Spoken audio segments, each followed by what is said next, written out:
Assalamualaikum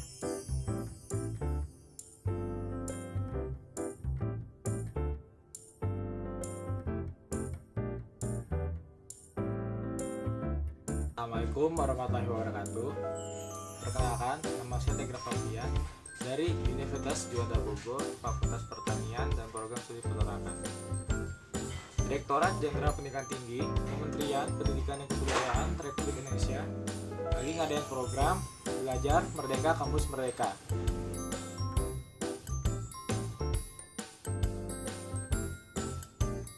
Program Merdeka Belajar Kampus Merdeka ini terdiri dari 8 program. Yang pertama itu ada pertukaran belajar, magang atau pelatihan kerja, asistensi atau mengajar di satuan pendidikan, penelitian atau riset, proyek kemanusiaan, kegiatan wirausaha, studi atau proyek independen, dan yang terakhir adalah kuliah kerja nyata tematik.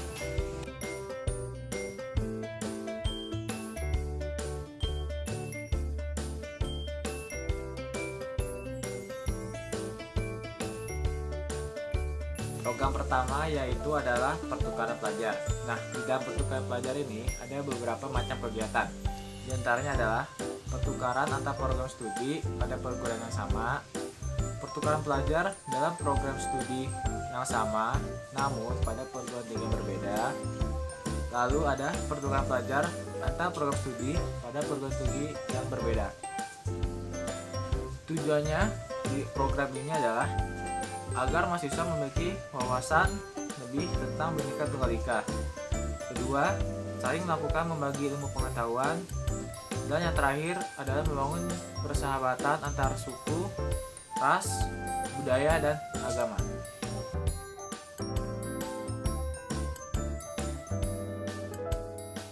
Program yang kedua adalah magang atau pelatihan kerja.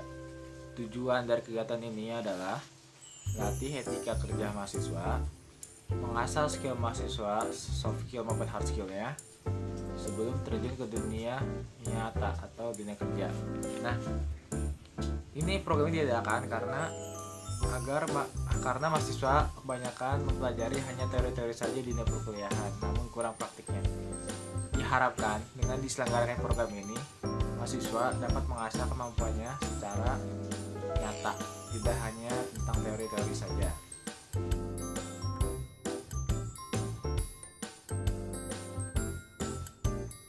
Program yang ketiga bernama Asistensi Mengajar di Satuan Pendidikan. Tujuan program ini adalah membantu mahasiswa untuk mengasah ilmu pengetahuan, mewujudkan impian mahasiswa untuk mengajar. Tiga, membantu adik-adik kita yang kesulitan belajar secara daring karena masa pandemi ini. Asistensi dilaksanakan itu agar mahasiswa bisa lebih berinteraksi lagi dengan manusia-manusia lainnya, agar ilmu yang didapatkan mahasiswa di dunia perkuliahan dapat diaplikasikan ke dunia nyata.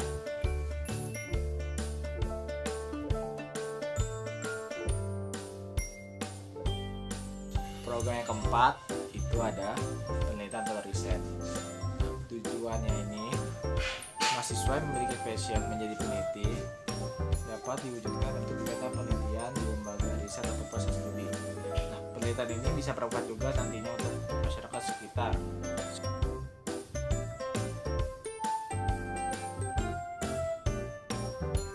Program yang kelima adalah proyek kemanusiaan. Tujuan untuk program ini adalah melatih mahasiswa memiliki kepekaan sosial untuk menggali dan menyelami permasalahan-permasalahan yang ada serta turut memberikan solusi dengan minat dan keahliannya masing-masing. Nah, proyek kemanusiaan ini bisa diaplikasikan kepada warga-warga di sekitar lingkungan kita.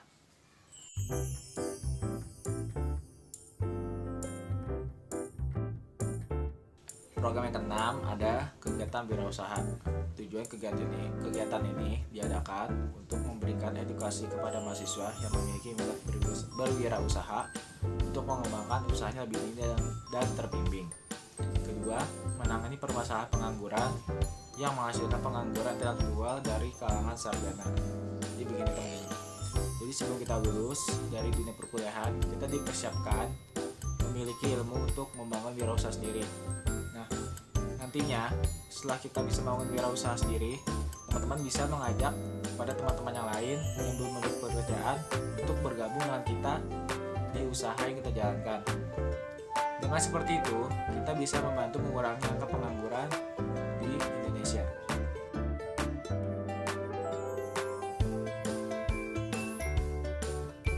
Nah, program ketujuh ada studi atau proyek independen.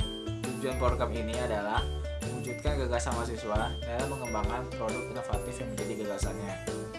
Jadi mahasiswa diberi bekal untuk menciptakan produknya sendiri yang didasari oleh atas dasar pikirannya. Jadi teman-teman nanti dibimbing untuk menciptakan produk yang inovatif.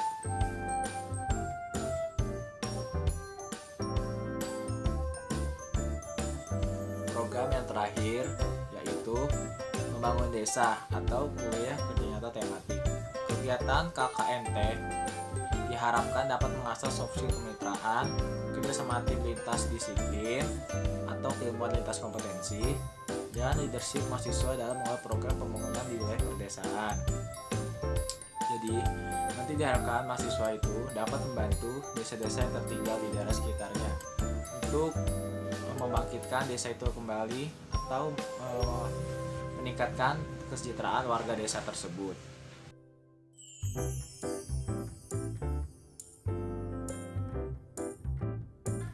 Latar belakang menjadi relawan mengajar. Program Mengajar di Rumah 2020 ini dilaksanakan oleh Ditjen Pendidikan Tinggi Kemendikbud RI yang bertujuan untuk mengajak para pemuda yang sedang menempuh pendidikan perguruan tinggi membantu adik-adik yang sedang menempuh pendidikan sekolah dasar maupun sekolah menengah pertama. Saya mendapatkan info ini dari teman saya yang kebetulan dia juga kenal oleh panitia MDR. Setelah beliau menjelaskan kepada saya secara jelas, dan saya tertarik untuk mengikuti kegiatan ini. Dikarenakan kondisi pandemi ini banyak mahasiswa yang mengalami kesulitan dalam memahami materi sekolah karena sistem daring ini. Jadi saya ingin membantu kepada teman-teman yang masih sekolah, khususnya anak SD maupun SMP itu lebih memahami materi yang diberikan oleh gurunya. Jadi mengetahui program Mengajar Rumah 20 ini siap membantu adik-adik yang sedang kesulitan dan menerima materi dari sekolah dan juga membantu perkembangan pendidikan di Indonesia. Saya ingin membantu adik-adik karena proses pendidikan di tengah pandemi ini sangat-sangat kacau karena ada perubahannya sistem yang drastis dan belum adanya persiapan dari infrastruktur. Jadi banyak anak-anak maupun orang tua yang tidak siap untuk menghadapi kondisi seperti ini. Terutama banyaknya masalah yang harus dihadapi jika proses belajar mengajar daring itu mulai dari sinyal, handphone, laptop, maupun websitenya yang masih belum canggih. Oleh karena itu, dengan membantu adik-adik kita yang sedang menempuh pendidikan sekolah dasar, sekolah menengah pertama, maupun sekolah menengah atas, diharapkan kita dapat meringankan para beban orang tua yang harus mengajar anaknya tersebut.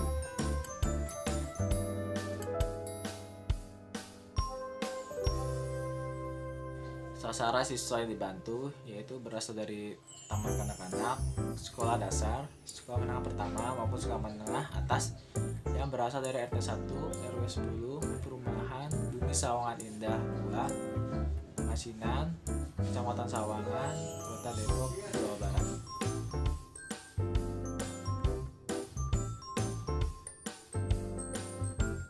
Ulasan materi yang diajarkan dan metode yang digunakan. Pelajaran yang saya ajarkan yaitu ada 3. Ada ilmu pengetahuan alam, matematika, dan bahasa Indonesia. Mengapa 3 pelajaran itu? Karena saya melihat anak-anak di lingkungan sekitar saya banyak yang kesulitan dalam mempelajari pelajaran tersebut. Contohnya adalah matematika. Banyak anak-anak SD yang belum bisa menghafal pakai 1 sampai dengan 10. Saya mengajarkan metode untuk mudah menghafal matematika dari 1 sampai 10. Dan alhamdulillahnya anak-anak mulai bisa menerapkan metode yang saya ajarkan tersebut.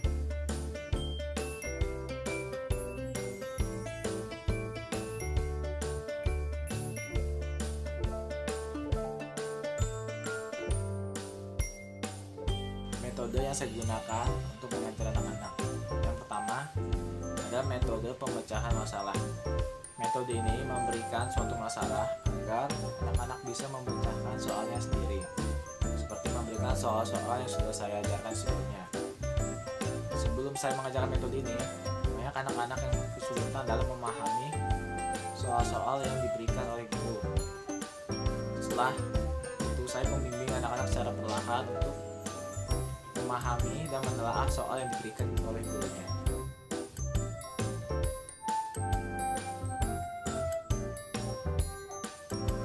Metode yang kedua ada metode resitasi. Metode yang mengajar dilakukan setelah proses mengajar untuk membuat resume atau rangkuman materi yang sudah dijelaskan sebelumnya, agar pengajar tahu apakah siswa benar-benar paham dengan materi tersebut. Tujuannya diadakan metode ini agar anak-anak memperhatikan pelajaran yang saya berikan dari awal sampai akhir.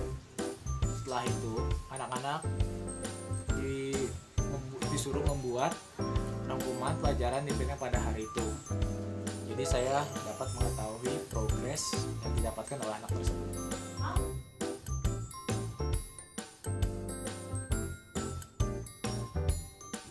Metode terakhir yang saya gunakan adalah metode demonstrasi. Metode pengajaran yang menggunakan benda atau bahan ajar yang memadai.